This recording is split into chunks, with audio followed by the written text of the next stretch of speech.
কি অন্যায় করেছিল আমার বন্ধুবর আল্লামা তাহিরি, কি অপরাধ করেছিল আল্লামা তাহিরি। কারণ এই লোকটার সঙ্গে যারা চলাফেরা করেছে তারা বুঝতে পারবে তার শালীনতা, নমনীয়তা, ভদ্রতা। কারণ এমনই একটা পার্সন বন্ধুবর আল্লামা পীর মুফতি গিয়াসউদ্দিন তাহিরি, যার সামনে কান্না করে একটা মানুষ আসলে হাসি মুখে বিদায় হয়। কান্না করে একটা মানুষ আসলে হাসি মুখে বিদায় হয়।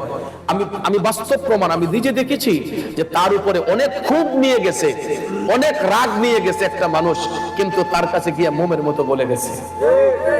কারণ একটাই, ব্যক্তি তাহিরি নয়, আল্লামা তাহিরি আমার নবীর একটা আদনা গোলাম। ঠিক না বেটি?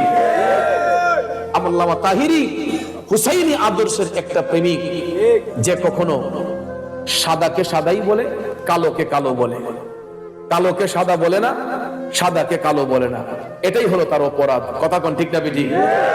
তবে একটা কথা মনে রাখবেন, হুসাইনি আদর্শের সৈনিক যারা, আল্লামা তাহিরি সাহেব কেন, বাংলার জমিনে যতটা মুমিন মুত্তাকি রয়েছে, তাদের বুকের মধ্যে যদি তীরের আঘাত আসে, অস্ত্রের বুলেট যদি একটা নয় হাজারটা আসে, এই দেহ থেকে নবীর বিরুদ্ধে কেউ কথা বলাইতে পারবে না।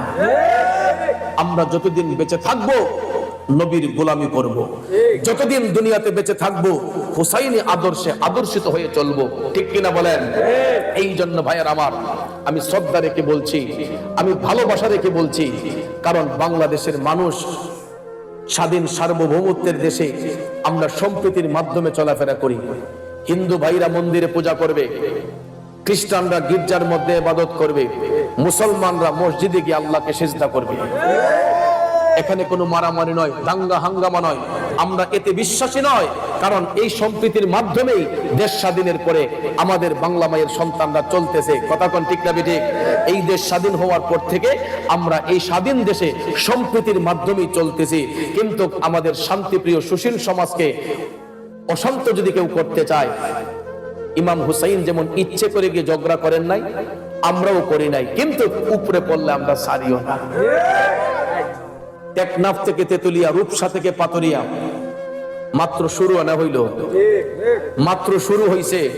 দেখবেন যদি হুসাইনি আদর্শের সৈনিকদেরকে যদি কেউ চেতায়, তাহলে আপনারা বিগত 5ই আগস্টে কি দেখলেন, এর চেয়ে ভয়াবহ কিছু হতে পারে। জাস্ট এতটুকু মেসেজ দিলাম, আমাদের শান্তিপ্রিয় সুশীল সমাজকে অশান্ত করার চেষ্টা কেউ যাতে না করে।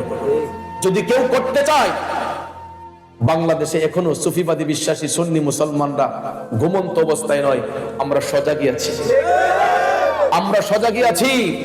মনে রাখবেন না, এক তাহিরি যদি লোকান্তরে থাকে, লক্ষ তাহিরি প্রত্যেকটা ঘরে ঘরে তৈরি আছে।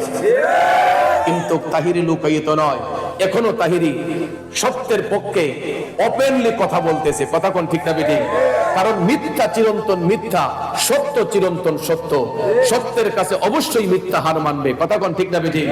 এই জন্য আমি বিনয় করে ভালোবাসা দিয়ে উদাত্ত আহ্বান করব, আল্লামা তাহিরির উপর যেই মিথ্যা মামলা হয়েছে, এটা প্রত্যাহারের দাবি আমি করছি, এবং এই মিথ্যা মামলা প্রত্যাহার করা হোক। তাহলেই শান্তিপ্রিয় মুসলমানরা আবার শান্ত হয়ে যাবে, আমাদেরকে কেউ অশান্ত করতে পারবে না। কথা কোন ঠিক না বেঠিক? আর যদি শান্তিপ্রিয় হুসাইনি মুসলমানদেরকে কেউ অশান্ত করতে চায়, তাহলে এর মোকাবেলা আমরা করতে জানি।